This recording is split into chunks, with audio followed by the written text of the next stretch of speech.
Structure of land है उसके साथ एडजस्ट नहीं हो पाती, ये वहां की भौमिकीय संरचना के साथ समायोजित नहीं हो पाती, ये वहां की भौमिकीय संरचना के साथ समायोजित नहीं हो पाती,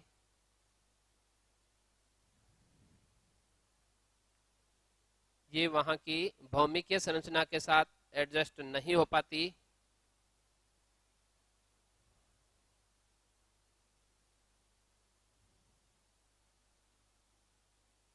ये वहां की भौमिकीय संरचना के साथ एडजस्ट नहीं हो पाती।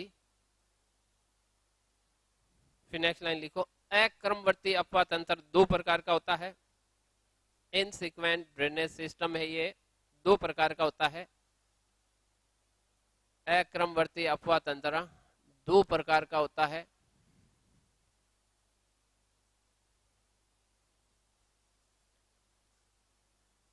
अक्रमवर्ती अपवाह तंत्र दो प्रकार का होता है।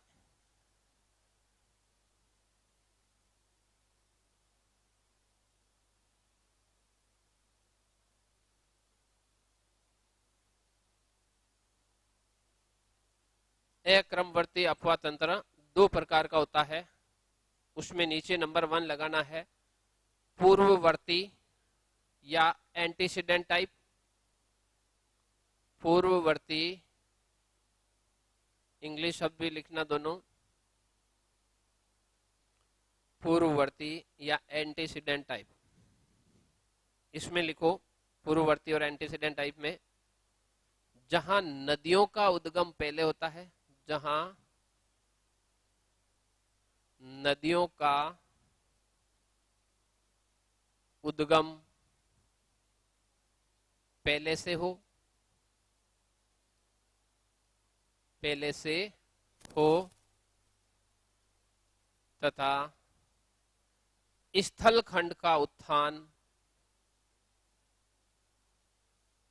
स्थल खंड का उत्थान बाद में हो।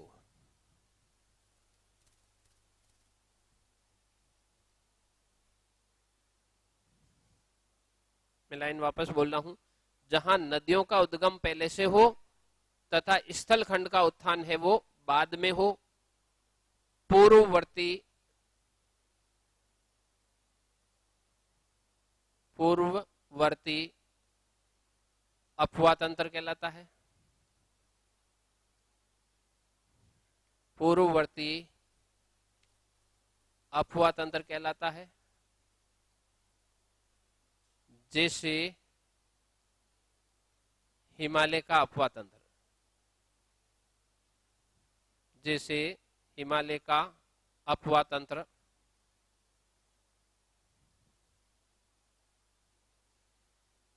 जैसे हिमालय का अपवाह तंत्र, नदियां पहले से चल रही है, स्थलखंड बाद में बना है, क्योंकि ये इयोसीन ओलिगोसीन के अंदर हिमालय वाला भाग धीरे धीरे ऊपर उठने लगा, नदियां वहां भाग में पहले से थी। जैसे हिमालय का अपवाह तंत्र,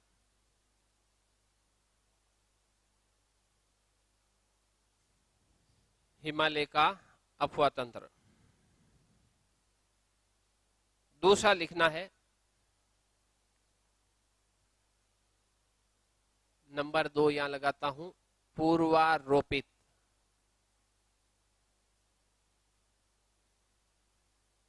या इसको बोलते हैं अध्यारोपित।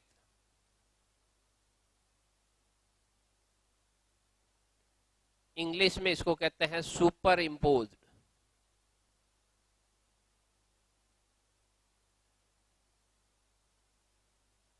सुपर इम्पोज, इंग्लिश में इसको कहते हैं सुपर इम्पोज, जहां नदियों का उद्गम, या इस लाइन को बदल देंगे अपन, दूसरा पॉइंट लिखना पूर्वारोपित, अध्यारोपित या सुपर इम्पोज। मैं इसको पूरे को हटा रहा हूं, अध्यारोपित।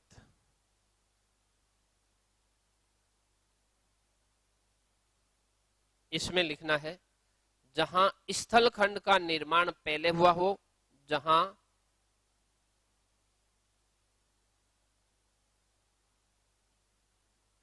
स्थल खंड का उत्थान पहले हुआ हो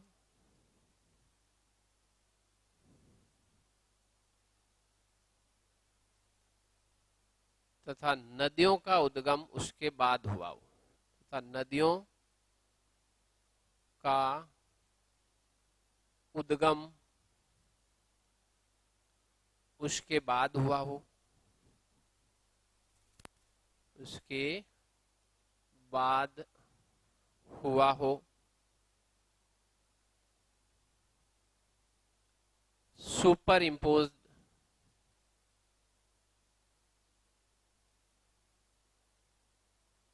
ड्रेनेज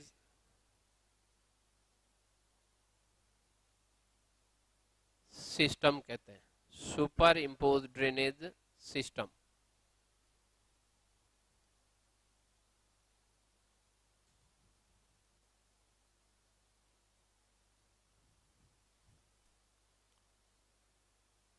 अक्रमवर्ती के दो प्रकार थे, एक तो हो गया एंटीसीडेंट, एक हो गया सुपर इम्पोज। ये दो प्रकार की। नदियों वाला भाग अपने मैप बना हुआ है इसलिए उसको लिखने की जरूरत नहीं है, वो आप मैप से उसको निकाल सकते हो। अच्छा, इसमें जैसे मैं एग्जाम्पल लिख दो, प्रायद्वीपीय पठारी, प्रायद्वीपीय पठारी भाग, प्रायद्वीपीय पठारी भाग, यहाँ पर सुपर इम्पोज टाइप का ड्रेनेज सिस्टम चलता है। फिर इसके बाद नदियों के प्रकार फिर आते हैं अपन भारत वाले अपवाह तंत्र के अंदर। भारत के अपवाह तंत्र को हमने दो भागों में बांटा था। हटा दूं इसको। भारत का जो ड्रेनेज सिस्टम है इसको हमने दो भागों में बांटा था। कौन कौन से दो भाग?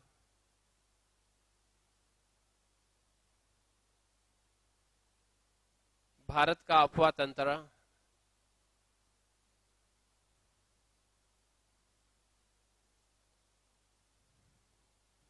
भारत का अपवाह तंत्र, इसमें एक लाइन लिख दो ऊपर, भारत के अपवाह तंत्र में किसी क्षेत्र का अपवाह तंत्र, किसी क्षेत्र का अपवाह तंत्र उस क्षेत्र के उच्चावच, एक शब्द आया हुआ है उच्चावच, इंग्लिश में बोलते हैं इसको रिलीफ, उच्चावच, किसी क्षेत्र का या देश का या राज्य का अपवाह तंत्र वहां के उच्चावच, उच्च प्लस अवच, इसका संधि करते हैं तो उच्चावच, ऊंचा और नीचा दोनों शब्दों को मिला के तब उच्चावच होता है। किसी क्षेत्र का या किसी देश का अपवाह तंत्र वहां के उच्चावच तथा भूमि के ढाल पर निर्भर करता है, भूमि के ढाल पर निर्भर करता है। उच्चावच के लिए जो इंग्लिश शब्द है वो रिलीफ है और इसका मीनिंग है ऊंचा और नीचा, उच्च प्लस अवच, उच्चावच, ऊंचा और नीचा, या भूमि का जो ढाल है उस पर निर्भर करता है। भारत के अपवाह तंत्र को दो भागों में बांटा गया है। भारत के ड्रेनेज सिस्टम को दो भागों में बांटा गया है। भारत के अपवाह तंत्र को दो भागों में बांटा गया है।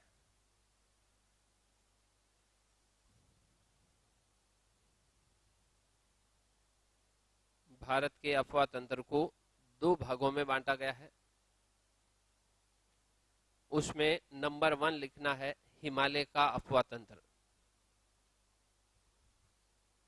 नंबर 1 उत्तरी पर्वतीय प्रदेश या हिमालय का अपवाह तंत्र। भारत के ड्रेनेज सिस्टम को दो भागों में बांटते हैं, हिमालय का अपवाह तंत्र या उत्तरी पर्वतीय प्रदेश का अपवाह तंत्र।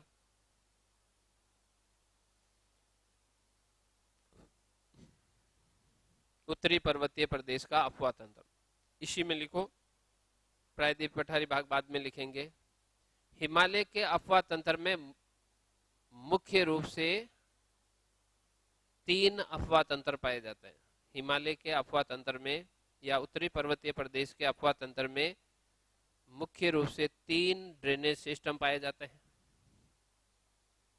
हिमालय के अफवाह तंत्र में मुख्य रूप से 3 अफवाह तंत्र पाए जाते हैं।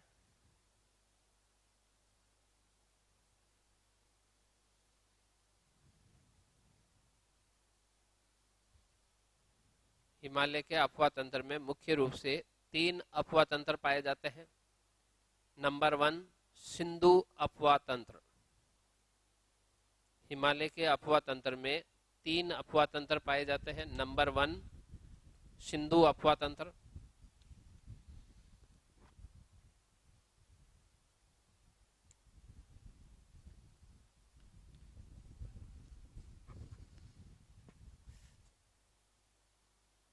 सिंधु अफवाह तंत्र। इसमें फर्स्ट हेडिंग लगाओ इंडस रिवर, सिंधु नदी।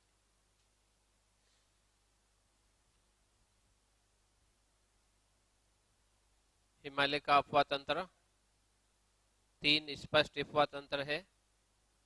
पहला है सिंधु अफवाह तंत्र, और सिंधु अफवाह तंत्र के अंदर पहली जो रिवर है वो है सिंधु नदी, इंडस रिवर।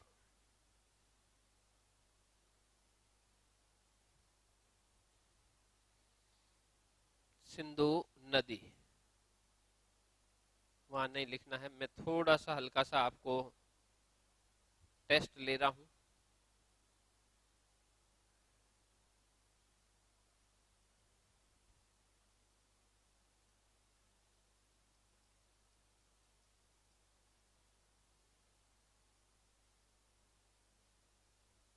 ये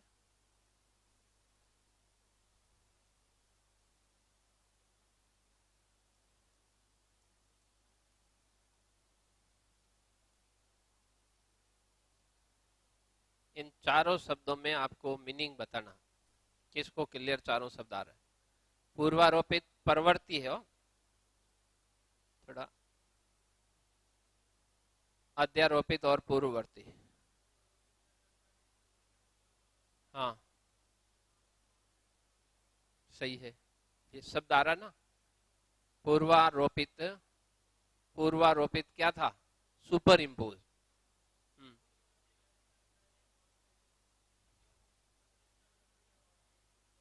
वो भी ठीक है, एंटीसीडेंट ठीक है।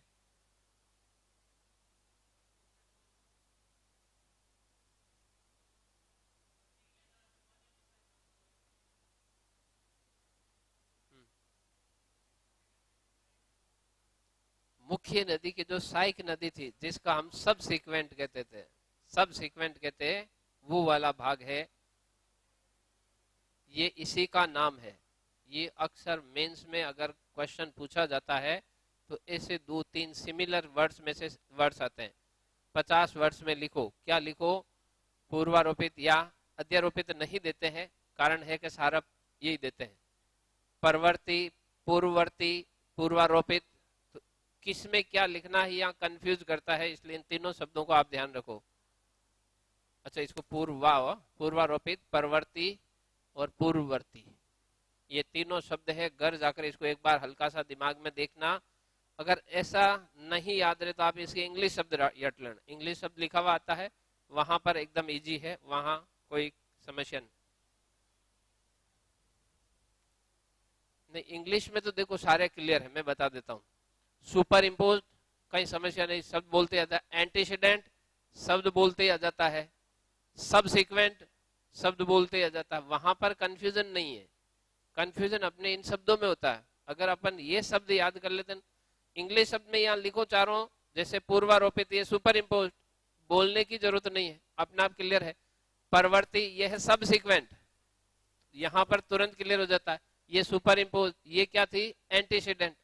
तो इन शब्दों के अंदर तो कहीं कंफ्यूजन नहीं है, इसलिए आप इंग्लिश शब्द रटो।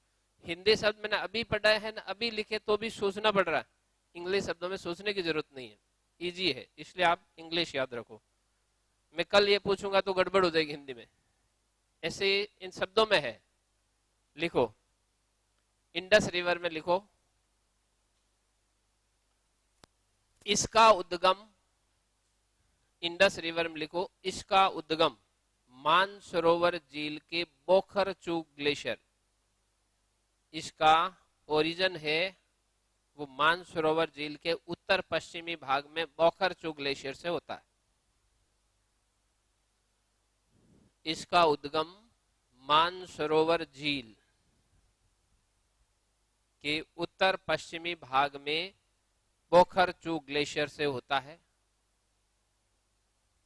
एक तो मानसरोवर झील को अंडरलाइन करना है, दूसरा बोखरचू ग्लेशियर को अंडरलाइन करना। जितने ऑब्जेक्टिव क्वेश्चन बनते हैं, देखो मैं ऐसा तो नहीं कहता हूं, पर ज्योग्राफी में 100% क्वेश्चन बाहर नहीं जाने देंगे। जितने हैं आप ये इसको पूरा पढ़ लेना, गारंटी के साथ 20 में से 20 सही हो जाए, पर पढ़ना पूरा पड़ेगा। अगर इसमें छोड़ देते तो वहां बैठेगा नहीं, बाकी पूरा पढ़ लो, पूरा पूरा हो जाएगा। इसलिए इसको थोड़ा आप, मैं हालांकि ज्यादा लिखवाता हूं तो आप उसे परेशान ना हो, पर इसमें कुछ छूटता नहीं। एग्जाम में जाते तो डर नहीं रहता, सारी चीजें पढ़ी हुई, कुछ भी पूछ लेंगे, कॉन्फिडेंस रहता। फिर नेक्स्ट लाइन लिखो, ये लाइन लिख लेना, मानसरोवर झील के उत्तर पश्चिम बोखरचू ग्लेशियर से उद्गम। नेक्स्ट लाइन लिखो, उद्गम के पश्चात पश्चिम दिशा में, उद्गम के पश्चात पश्चिम दिशा में शेरमुख या सिंगी खबान नाम से तिब्बत में प्रवाहित होती है। उद्गम के पश्चात पश्चिम दिशा में शेरमुख और सिंगी खबान, इसको अंडरलाइन करना। उद्गम के पश्चात शेरमुख व सिंगी खबान नाम से तिब्बत में प्रवाहित होती है, यानी तिब्बत में इसका नाम ये हो गया। शेरमुख व सिंगी खबान नाम से तिब्बत में प्रवाहित होती है।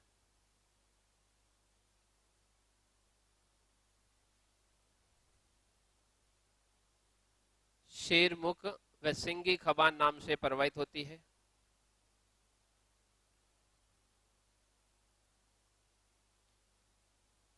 जैसे जैसे नदी का अपन ने डायग्राम बनाया वैसे वैसे लिखते जाओ, सारी चीजें याद रहेगी। उद्गम हो गया, इधर चल गई, ये नाम हो गया। अब आगे क्या है, भारत, तो लिखेंगे भारत में ये प्रवेश कहां से करती है, डैम चौक से ये भारत में प्रवेश करती है। हाँ, लद्दाख व जास्कर पर्वत श्रेणियों के मध्य, पहले तिब्बत वाली लाइन पूरी कर दो। लद्दाख व जास्कर पर्वत श्रेणियों के मध्य 320 किलोमीटर तक,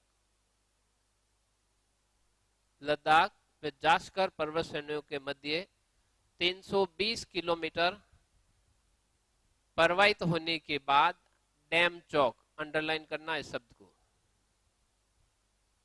डैम चौक से भारत में प्रवेश करती है। आप एक काम करना, जो भी आपके मिलने वाले हैं दोस्त जो पढ़ रहे हैं, उनसे पूछना कि मुझे सिंधु से जुड़ा हुआ कोई भी क्वेश्चन पूछो, कुछ भी। आप अपना टेस्ट लेने के लिए जो जो पढ़ रहे हैं कहीं भी, उनसे पूछना कि इंडस रिवर से जुड़ा हुआ कुछ भी पूछ ले दो। फिर आपको ऐसा लगना चाहिए कि क्या पूछ सकता है। अगर ऐसी कोई जानकारी हो जो हमारे पास नहीं हो, तब हमें डरना है। इन्हीं चीजों के इर्द गिर्द उसके क्वेश्चन होंगे, इससे ज्यादा क्वेश्चन बनते नहीं इसमें। लद्दाख व जास्कर पर्वत श्रेणियों के मध्य 320 किलोमीटर प्रवाहित होने के बाद डैम चौक से ये भारत में प्रवेश करती है। डैम चौक को अंडरलाइन करना।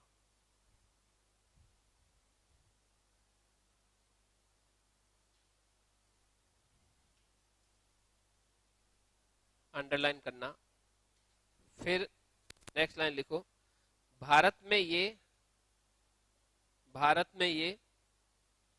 लेह, करगिल व गिलगित क्षेत्रों से प्रवाहित होती हुई, भारत में ये लेह, करगिल व गिलगित क्षेत्रों से प्रवाहित होती हुई पाकिस्तान में प्रवेश कर जाती है। भारत में ये लेह, करगिल व गिलगित क्षेत्रों में प्रवाहित होती हुई पाकिस्तान में प्रवेश कर जाती है। पाकिस्तान में प्रवेश कर जाती है।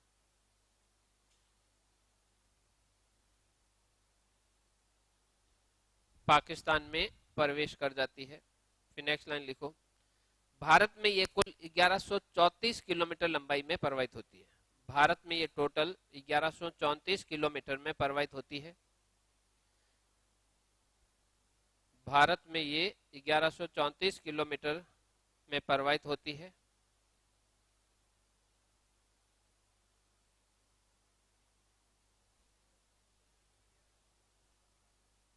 (2880) इसकी टोटल लंबाई है, तो 1134 ही होती है।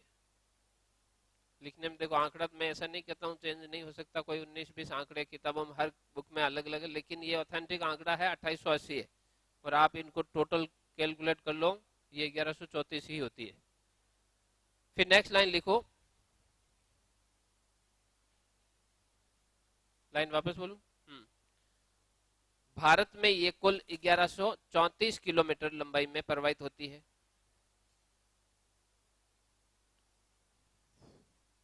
फिर नेक्स्ट लाइन लिखो, पाकिस्तान में ये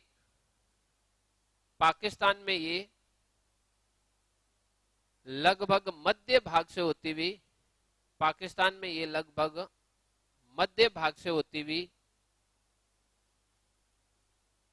पाकिस्तान में ये लगभग मध्य भाग से होती हुई कराची के पूर्वी भाग, कराची के पूर्वी भाग व कच्छ के रण के पश्चिमी भाग के मध्य, कराची के पूर्वी भाग व कच्छ के रण के पश्चिमी भाग के मध्य डेल्टा बनाकर अरब सागर में मिल जाती है। डेल्टा बनाकर अरब सागर में मिल जाती है। डेल्टा बनाकर अरब सागर में मिल जाती है।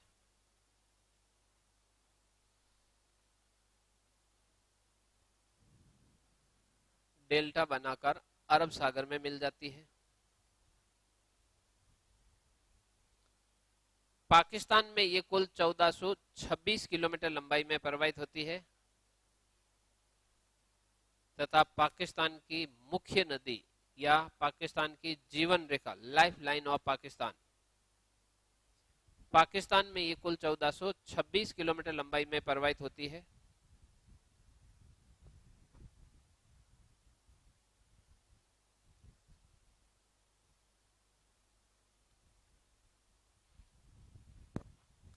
पाकिस्तान में ये कुल 1426 किलोमीटर लंबाई में प्रवाहित होती है तथा पाकिस्तान की मुख्य नदी ऑब्लिक पाकिस्तान की जीवन रेखा कहलाती है। इन दोनों को अंडरलाइन कर लेना, मेन रिवर और जीवन रेखा, पाकिस्तान की मुख्य नदी और पाकिस्तान की जीवन रेखा कहलाती है।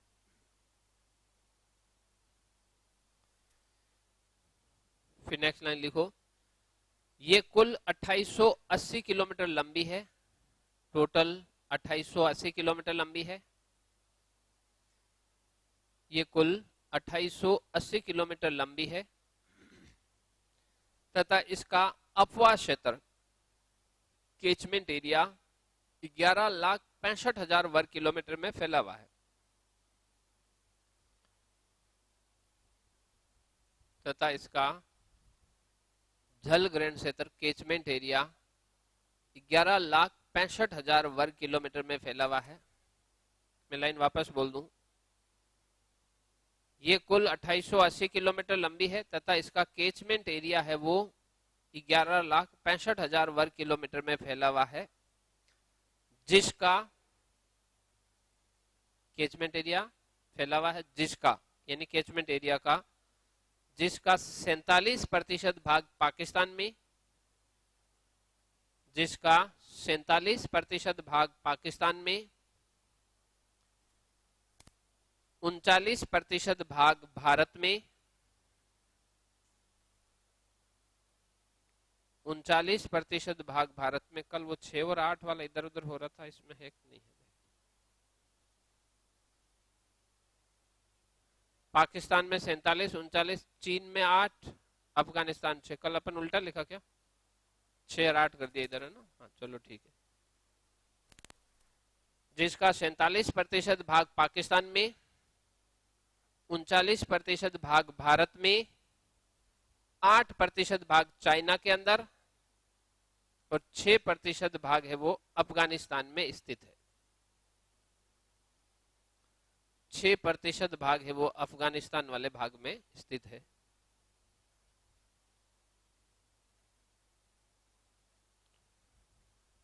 6% भाग है वो अफगानिस्तान।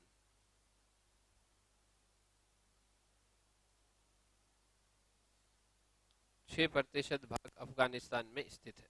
फिर नेक्स्ट लाइन लिखो। दाईं तरफ से मिलने वाली सहायक नदियां, राइट साइड से मिलने वाली ट्रिब्यूटरी, दाईं तरफ से मिलने वाली सहायक नदियां, दाईं तरफ से मिलने वाली सहायक नदियां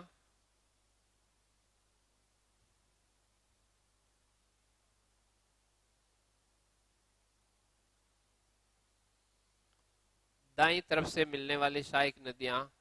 अब आपको मैप को याद करके लिखनी है। पहले लिखनी है गलवान, क्योंकि न्यूज में है इसलिए गलवान आपको आनी चाहिए। किसकी सहायक नदी? हालांकि है तो ये श्योक की सहायक नदी। मैप बनाए ना अपन कल, किसके क्लियर नहीं है? जिसके नहीं है वो ऊपर देख लो, जिसके क्लियर है वो अपने मन से लिख लो। दाईं तरफ से तो पहले लिखनी है गलवान। गलवान आगे जाकर किस में मिल रही थी? तो दूसरी लिखनी है श्योक।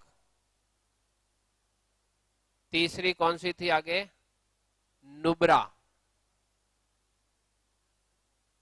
नुब्रा, नुब्रा से आगे थी हुंजा। हुंजा के आगे थी गिलगित। गिलगित से आगे थी स्वात। स्वात से आगे थी काबुल। हाँ, शिगार, शिगार तो ये नहीं है। और एक और थी ना गोमल।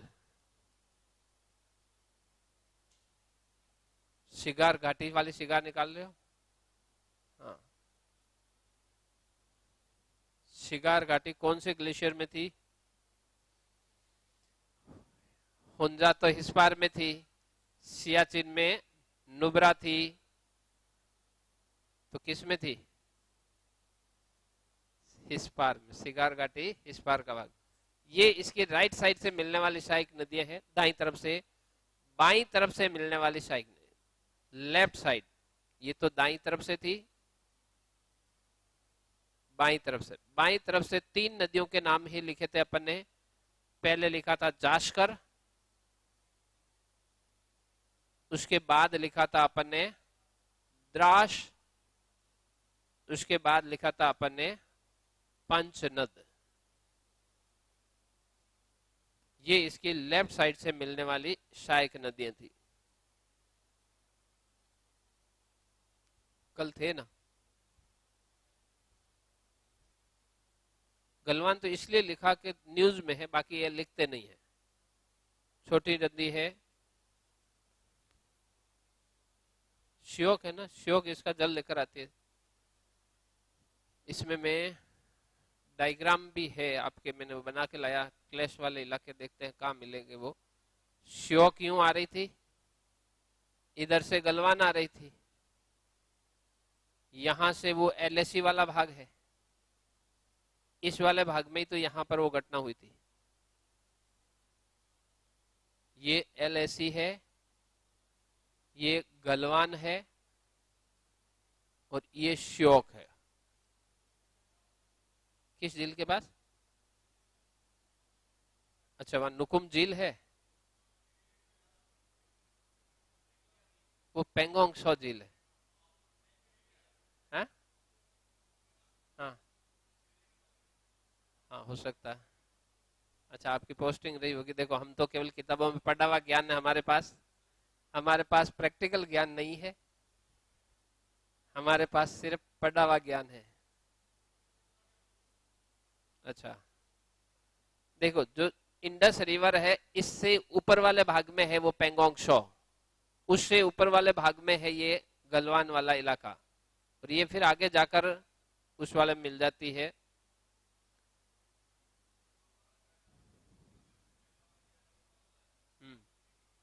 क्या? हम्म,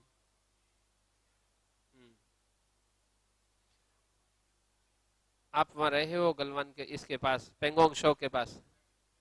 अच्छा, उसमें ये बताओ, उसके अंदर वो क्या बोलते हैं उसको,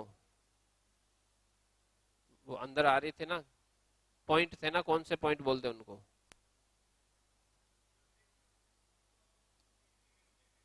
अच्छा, हाँ, प्रॉपर ले में थे। ले से की तो, ले से भी तो बता रहे 200-250 किलोमीटर दूर है ये तो। हाँ। हम्म, अपन पढ़ाएंगे, आप उस समय हमें बताना। देखो हम तो सिर्फ, मैं कह रहा हूँ किताबों से पढ़ा हुआ ज्ञान है, आप वहां जाके तो हम जो जो गलतियां करें वो बताना नहीं, या नहीं ऐसा है ऐसा है। देखो जिसने देखा है उसके पास इन चीजों का पुख्ता नॉलेज, किताबों में जो है हम तो वो पढ़ेंगे तो है ही, पर हमारे पास ऐसा है ना कि किसी दूसरे की आंखों से हम भी देख लें कैसी दिखती है। हाँ, क्या बोल रहे हो? वीडियो में तो वही है ना जैसा उनको दिख। हाँ।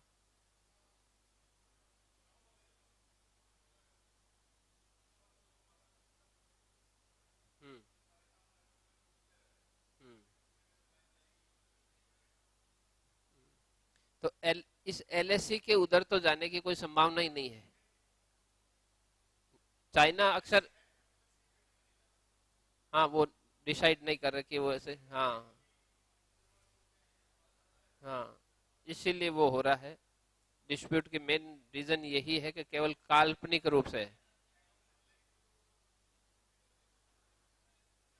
हाँ, मैं वही तो बोल रहा हूँ, मुझे वो नाम नहीं आ रहा, पेंगोंग शो लेक के अंदर वो 0.4, 0.6, 0.8 क्या बोलते हैं उसको, नाम बताया था, मेरे मुंह से नाम निकल रहा है।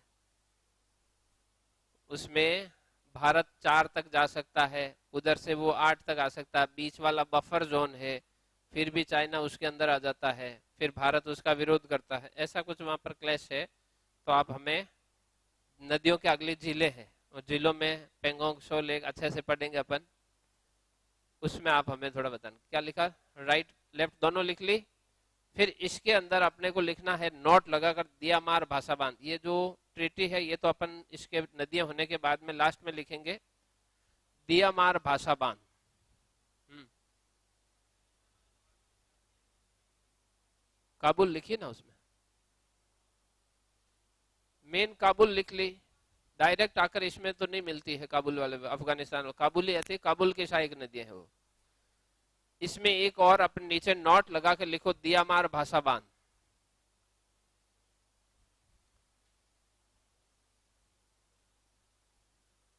दियामार भाषा बांध।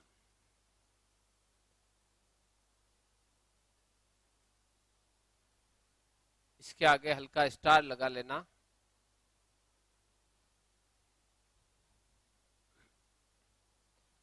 सिंधु नदी पर, लाइनें लिखनी कैसे, मैं लिखता जाता हूं, आप मेरे साथ साथ लिखना।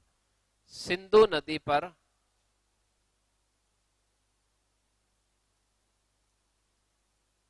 पीओके क्षेत्र में, पाक ऑक्यूपाइड कश्मीर, पीओके क्षेत्र में सन 1980 से, 80 से इस बांध का निर्माण कार्य जारी है। इस बांध का निर्माण कार्य जारी है, लेकिन वित्त की कमी के कारण, लेकिन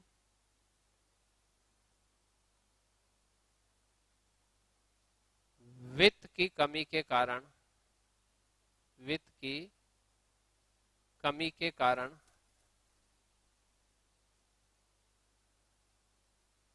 इसका निर्माण रोक दिया गया।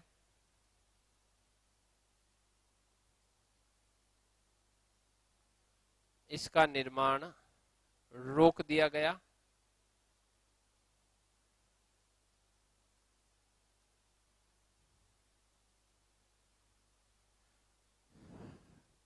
पाक ने, पाकिस्तान ने इसके निर्माण के लिए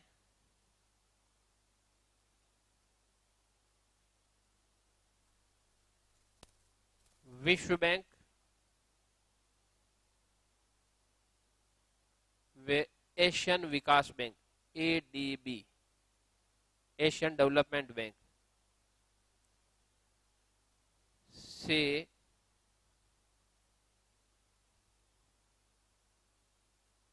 ऋण लेने का प्रयास किया,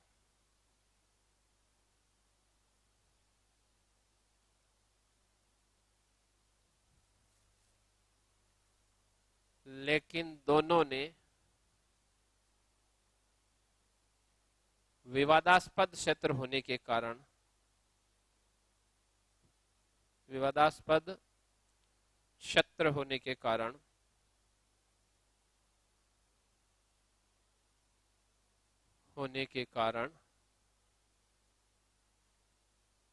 ऋण देने से मना कर दिया।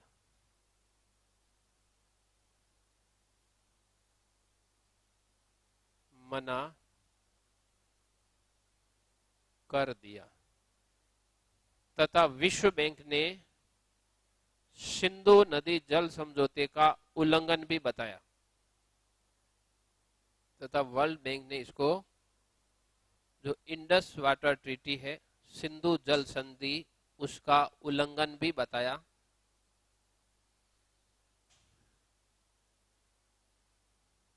उन्नीस सौ 80 से इसका निर्माण कार्य आधारशिला रख दी गई। फिर 98 तक तो पैसों की कमी के कारण काम शुरू ही नहीं हुआ। 98 से लेकर 2000 तक छोटा सा काम हुआ। फिर पाकिस्तान इधर उधर हाथ मार रहा था, तो सबसे बड़ा इसको विश्व बैंक और ADB लगी, इनके पास गया तो इन दोनों ने विवादास्पद क्षेत्र बताकर फाइनेंस करने से मना कर दिया। और वर्ल्ड बैंक ने तो ये कहा था कि ये सिंधु नदी जल समझौते का उल्लंघन है, इसलिए आप इसको बनाओ मत। हाँ, मैं कह रहा हूँ ना, 1980 में शुरू हुआ, आधारशिला 80 में, 18 साल तक तो पैसे थे नहीं, पत्थर रख दिया। फिर 98 में याद आया तो जाकर कुछ शुरुआत की कि चलो पैसे मिल जाएंगे कहीं से तो शुरू करते हैं। तो 2 साल तक काम तो कुछ हुआ नहीं, केवल प्रोजेक्ट पे और नई रिपोर्टें आती गई। फिर जब तक विश्व बैंक और ADB ने पूरी तरह से मना कर दिया तो काम फिर रोक दिया गया। 98 में काम शुरू तो हुआ था, लेकिन धरातलीय भाग पर कोई ऐसा काम नहीं हो पाया। वर्ल्ड बैंक ने सिंधु जल समझौते का उल्लंघन भी बताया। यहां तक हो गया। अब इसके आगे लिखो, इसी में लिखना है इसके आगे। मई 2020 में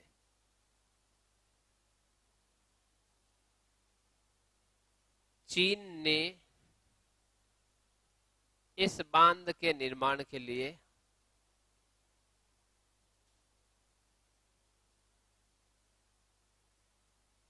मई 2020 में चीन ने इस बांध के निर्माण के लिए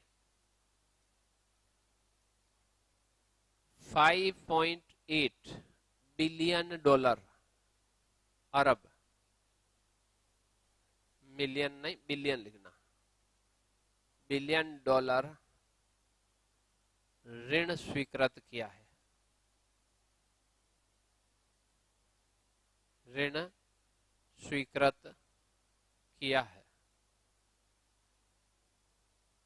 उस समय केवल यही परियोजना स्वीकृत नहीं की गई है, 2 और परियोजना आएगी आगे अपन पढ़ेंगे झेलम रिवर पर, वो भी मई 2020 के अंदर ही स्वीकृत कर दी गई। उड़ीसा आगे वाले भाग में है। मई 2020 में चीन ने इस बांध के निर्माण के लिए 5.8 बिलियन डॉलर ऋण की स्वीकृत किया तथा इस बांध का निर्माण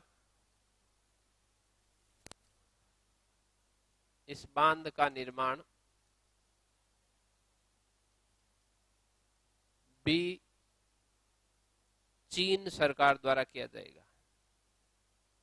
चीनी सरकार द्वारा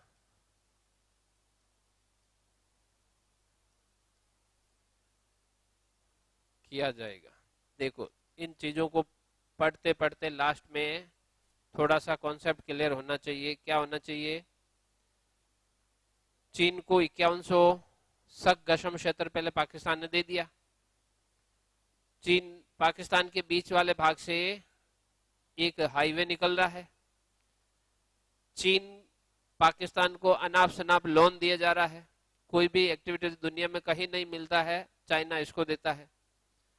चाइना यहाँ पर बांध बना रहा है, तो पाकिस्तान की जो नजर में है, अभी कयास है, पाकिस्तान क्या करेगा कि चीन का इतना जो ऋण इसके ऊपर जा रहा है, उस ऋण को उतारने के लिए गिलगित और बाल्टिस्तान दोनों क्षेत्र चीन को बेच देगा। पाकिस्तान के तो वैसे ही काम के नहीं है, पाकिस्तान वैसे ही भारत से हमेशा समस्या में रहता है, पाकिस्तान का कर्ज भी उतर जाएगा और भारत की समस्या का समाधान भी हो जाएगा, और भारत हमेशा ऐसे शेर के सामने खड़ा हो जाएगा जिससे भारत बोलने की स्थिति में नहीं रहेगा। जैसे आज हम मैप जारी कर रहे हैं, बाद में इसमें भी समस्या होती जाएगी। जो आगे फ्यूचर में है वो पाकिस्तान का प्लान ये है, गिलगित और बाल्टिस्तान दोनों क्षेत्र, बाल्टिस्तान दोनों क्षेत्र चीन को हैंडओवर कर दिया जाए, ताकि पाकिस्तान के अंदर जितना भी ऋण है वो सारा का सारा, और चाइना की मंशा भी यही है, चीन भी यही चाहता, उधर अक्षय चीन है, इधर ये मिल जाए तो बीच वाला वो सियाचिन वाला भाग अपने से कभी भी वो ले सकता है। तो यहाँ पर बहुत बड़ी स्ट्रेटजी है, उसको भी हमें ध्यान रखना है। जब भी हम आईआर का टॉपिक पढ़ेंगे तब इसके फ्यूचर के अंदर ये लाइनें लिखनी है। अगर ये लाइनें लिखते हैं, भारत चीन संबंध है अपने एक टॉपिक, तो उसके अंदर देखो अरुणाचल सीधा सीधा जाकर दीवार से टकराना मुश्किल होता है, इधर खिड़की से उधर से निकल के आप आसानी से जा सकते हो। चाइना ऊपर वाले भाग में ऐसा ही करने का प्रयास कर रहा, नीचे वाले भाग में तो पूरा का पूरा एक मोतियों की माला बना दी, पाकिस्तान की बंदरगाह से लेकर म्यांमार तक बंदरगाहों की लाइन लगा दी। ऊपर वाले भाग में ये इस भाग को कवर कर लेगा, ऐसा नहीं है। आने वाला टाइम हल्का सा चेंज हो रहा है, पर भारत को पूरी तरह से कंट्रोल कर सकता है, ऐसी संभावना है। और पाकिस्तान अनाप शनाप ऋण इसलिए ले रहा है कि उससे उतरना तो वैसे भी नहीं है, नहीं उतरना तो देना तो कुछ पड़ेगा। जैसे श्रीलंका ने अपना एक बंदरगाह दे दिया हबन टोटा 99 साल के लिए, तो उसके पास भी कोई इनकम सोर्स नहीं थे। वैसी की वैसी स्थिति पाकिस्तान की है, पाकिस्तान के पास भी देने के लिए कुछ नहीं, लेकिन पाकिस्तान के पास ये दो जगह है जो उसके भी काम की नहीं है। हमारे भी जो विवाद है तो उसको वो हमेशा डिफेंड करता रहता, तो चीन को सौंप दो, ये जाने इनका काम जाने। यहाँ पर ये अपने लिए थोड़ी समस्या होगी, चीनी सरकार द्वारा इसका निर्माण किया जाएगा। कुछ नहीं होता, ये तो एक फालतू की चीज है, ये सिर्फ पढ़ने के लिए है। हाँ, क्या करे इंडियन गवर्नमेंट, ऐसा होता नहीं। अंतरराष्ट्रीय स्तर पर देखो, परमाणु बम यूक्रेन कुछ भी नहीं था, क्या था, रशिया के सामने उसकी कुछ औकात नहीं थी, सच में ही नहीं थी। ऐसा कह रहे थे कि एक दिन के अंदर यूक्रेन को वो जीत लेगा। लड़ाई रशिया ने की, यूक्रेन बर्बाद हो गया, लेकिन रशिया की हालत खराब हो गई है। रशिया अब उससे निकलना चाहते हुए भी निकल नहीं पा रहा है। वो चाहता है कि मैं निकल के अपने आप को, वो अंदर जाने के बाद बाहर निकलना मुश्किल होता है। तो रशिया वहां अब खुश नहीं, वो तो बाहर से हंसी दिखाने के लिए आपने कहा हाँ नहीं सब ठीक है हमने जीत लिया, ऐसा कुछ भी नहीं है। युद्ध करना आसान है, उसको रोकना और उसकी भरपाई करना बहुत मुश्किल है। इस युद्ध की वजह से दुनिया के सभी देशों के अंदर आर्थिक मंदी आ गई है। जो यूक्रेन और रशिया वार है उसके कारण दुनिया के लगभग सारे देशों के अंदर आर्थिक मंदी है, महंगाई सबके अंदर, अपने यहाँ नहीं है, दुनिया के सभी देशों के अंदर बढ़ते। कई कई देश तो उसमें बर्बाद हो गए, दिवालिया हो गए, उस महंगाई के चक्कर में दिवालिया की स्थिति आ गई है। तो ये इसका इम्पैक्ट अपने ऊपर नहीं दुनिया के ऊपर होता है। इसलिए ऐसे परमाणु बम वाली जमाना अब रहा नहीं है, वो तो सिर्फ बनाने के लिए ही है। हाँ बस वो ये माट कुचलने वाला काम चाइना कर रहा है, माट जरूर कुचल रहा है, उससे परेशानी हमें जो रोज हो रही है, पर होना करना कुछ भी नहीं। अब जो स्थिति है वो पहले अलग जमाना था, अब किसी भी एक क्षेत्र पर पूर्ण अधिकार करना एक लगभग इम्पॉसिबल है। चीन का क्षेत्र ताइवान पूरा चाइना का ही भाग है, पर जो उसका भाग है चीन के अंदर पॉलिसी चलती है, चीन के संविधान में लिखा हुआ है कि हमारा एक राष्ट्र दो नीतियां हैं। दो नीतियां मतलब कोई स्वतंत्र रहना चाहता, हम उसको स्वतंत्र रखते हुए ही भाग हमारा मानेंगे। उसको वो अपने अंदर शामिल नहीं कर पाता, तो भारत वाला मैटर भी बहुत दूर का है। अपना क्षेत्र भी अगर दूर चला गया तो उसको मिलाना मुश्किल हो रहा है। तो इसलिए लेना तो नहीं है, पर पाकिस्तान यहाँ से बेच देगा तो हमारे लिए नई समस्या क्रिएट हो जाएगी, क्योंकि चाइना यहाँ पर, हमारा तो वैसे भी आज भी ये क्षेत्र हाथ में नहीं है, तो चाइना इसको और किसी पर्पज से यूज लेगा, यहाँ पर मिनरल्स है उनका उत्खनन करेगा। चीन की जरूरत नहीं है। देखो मैंने आपको अपन वर्ल्ड ज्योग्राफी पढ़ते बताया ना, चीन के अंदर सिर्फ 12% जमीन ऐसी है जो मैदानी भाग है, बाकी सारा पहाड़ी और पठारी भाग। यहाँ पहाड़ पठारों में किस लिए बचीड़ खाना आएगा? ये इतने बचीड़ तो वहां खाने के लिए पूरा का पूरा देश बड़ा पीछे वाला। रहने के लिए चाइना के पास जमीन कहाँ पर है? हाँ, महादेव जी का साम्राज्य, इसके पास रहने लायक जगह यही है चाइना के पास। आगे वाला भाग, चाइना की जो 90% पॉपुलेशन है वो इस भाग में निवास करती है। वो तो इसलिए कि लोगों में शांति। यहाँ पर देखो ये सबसे बुरा इलाका है। यहाँ पर अपन ने पढ़ा था ना, एक तारिम बेसिन, प्रतिकूल परिस्थितियों वाला मरुस्थलीय भाग, तकला माकन मरुस्थलीय भाग था। यहाँ पर वो लाकर मुस्लिम लोगों को रख दिया, जिसको बोलते हैं उइगुर मुस्लिम, उइगुर उइगुर मुस्लिम। और यहाँ पर उनको डिटेन कैंप में रखा जाता है, मतलब उनको अपने धर्म छोड़ो, कोई नमाज वमाज कुछ भी नहीं है, काम करते हो तो रहो नहीं तो जेल में जाओ। वहां की परिस्थितियां अलग है। चाइना है, चाइना के पास जैसा हमारे गिलगित बाल्टिस्तान वाला भाग है वैसा तो पूरा भाग ही है उसके पास, पर दूसरे के वहां जाकर रहने में सुख मिलता है। अपने कहते ना नौकरी में भले 1 लाख रुपए मिलो, रिश्वत के 1000 रुपए मिलते, वो मीठे लगते हैं। हाँ 1000 रुपए है, वो स्थिति यहाँ पर है। लिखो, म्यांमार भाषा बांध चाइना के आर्थिक ऋण की मदद से ये पूरा किया जा रहा है। फिर इसके लाभ लिखो, इस बांध के बनने से क्या होगा। देखो अच्छी और बुरी बातें। अच्छी बातें क्या है? म्यांमार भाषा बांध से नीचे लिख लेना लाभ। लाभ में लिखो फर्स्ट, लगभग 1.2 मिलियन, वो बिलियन था ये मिलियन है, लाख हेक्टेयर क्षेत्र के अंदर, हेक्टेयर क्षेत्र के अंदर सिंचाई सुविधाओं का विकास होगा। सिंचाई सुविधाओं का विकास होगा। 4500 मेगावाट जल विद्युत का उत्पादन होगा।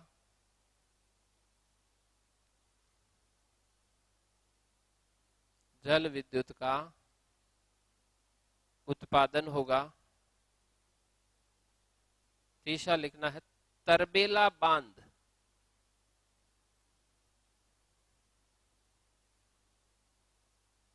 की आयु लगभग 35 वर्ष बढ़ जाएगी। 35 वर्ष बढ़ जाएगी। जो म्यांमार भाषा बांध है वो काफी बड़े एरिया के अंदर सिंचाई सुविधाओं का विकास करेगा और इस क्षेत्र के अंदर ऊर्जा की जो समस्या है उसका समाधान कर पाएगा। 4500 मेगावाट जल विद्युत का उत्पादन कर पाएगा। पाकिस्तान के अंदर एक पहले से बांध बना हुआ है जिसका नाम है तरबेला बांध। उस तरबेला बांध की आयु है इससे लगभग 35 वर्ष और बढ़ जाएगी।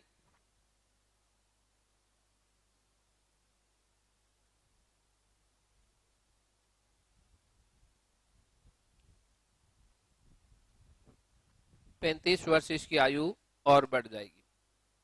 तो इस बांध के बनने से ये है, भारत इस बांध का विरोध कर रहा है। भारत इस बांध का विरोध कर रहा है। क्यों? एक तो भारत के क्षेत्र में बना रहा है, दूसरा चाइनीज कंपनियों द्वारा बनाया जा रहा है। तो भारत कह रहा है कि हमारी परमिशन के बिना हमारे क्षेत्र के अंदर ये निर्माण है, ये नहीं होना चाहिए। और भारत ने इसके लिए जो सिंधु नदी जल समझौता करवाया था विश्व बैंक, उसके अंदर अपील दायर कर रखी है। होता कुछ भी नहीं है। अकबर हम कुछ नहीं, विरोध क्या होता है? मेन इन घटनाओं के पीछे यूएसए है। यूएसए नहीं चाहता है कि भारत और पाकिस्तान में कभी अच्छे संबंध रहे। उसकी वजह से दोनों में हमेशा डिस्प्यूट। एक दिन तो आता है, भारत को कहता हाँ ठीक है, दूसरे दिन जाकर वापस पाकिस्तान को पुश कर देता है। वास्तव में जो दुनिया के अंदर प्रैक्टिकल इंसान देखना हो तो यूएसए। इससे ज्यादा प्रैक्टिकल ना तो कोई इंसान है ना कोई देश है, सिर्फ अपने मतलब से चलता है।